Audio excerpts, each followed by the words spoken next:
शब्द में बहुत कुछ रहस्य होता है।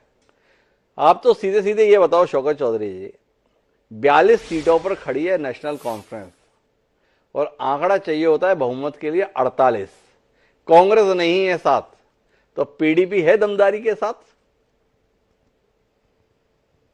देखिए, ऐसी कोई बात अभी तक सामने नहीं आई है, क्योंकि जितने भी इंडिपेंडेंट्स हैं उनमें मैक्सिमम लोगों ने जो है वो ऑलरेडी सपोर्ट एक्सटेंड की है, और उनमें से एक जम्मू के हमारे विधायक हैं सतीश शर्मा जी, उनको उन्होंने कैबिनेट में भी लिया है जी। तो ऐसी कोई बात जो है अभी तक सामने आई नहीं है। ये तो नेशनल कॉन्फ्रेंस या सरकार में बैठे लोग जो हैं, ये उनको अगर जरूरत पड़ेगी, और जरूरी नहीं है कि हम सरकार में बैठे तब, अगर सरकार को हमारी हेल्प की जरूरत है लोगों के काम के लिए, तो हम सरकार को सपोर्ट करेंगे।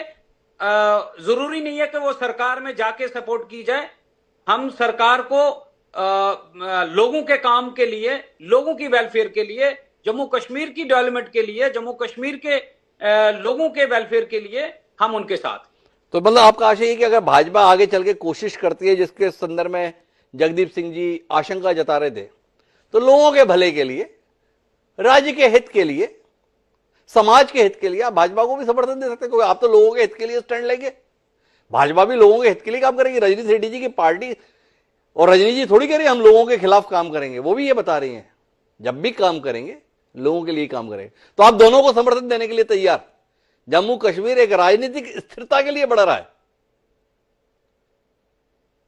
नहीं, देखिए, बीजेपी बीजेपी उस आंकड़े तक ना तो पहुंच पाई है, और ना ही बीजेपी जो है वहां तक पहुंच सकती है।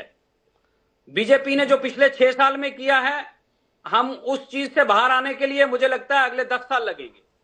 तो इसलिए बीजेपी बहुत कमजोर और बहुत हल्का आंक रहे हैं आप भारतीय जनता पार्टी की क्षमताओं को। चौधरी साहब, थोड़ा आस पड़ोस के राज्यों पर दृष्टि डालिएगा तो आपको भाजपा के सामर्थ्य का पता चलेगा, रजनी जी के सामर्थ्य का पता चलेगा।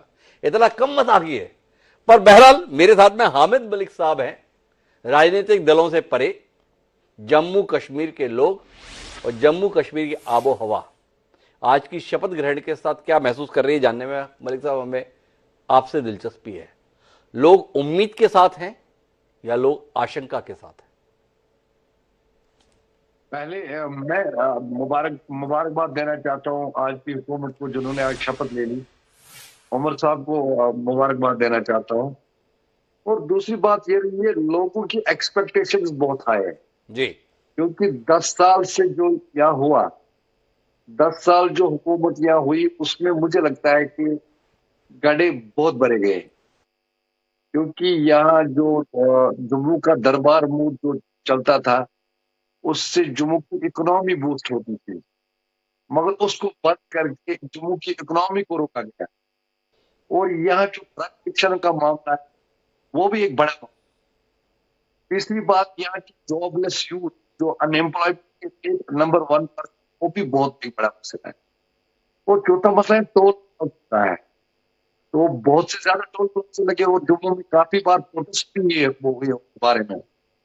तो और जो दूसरी बात है कि यहाँ एजुकेशन सिस्टम की हालत या हालत बहुत खराब हो, इसीलिए लोगों की एक्सपेक्टेशन बहुत ज्यादा है इस सरकार पर। तो इस सरकार से चाहते हैं कि वो काम करें, वो लोगों के हित में काम करें। तो मगर एक चीज बता दो, जो अभी चाहे वो कांग्रेस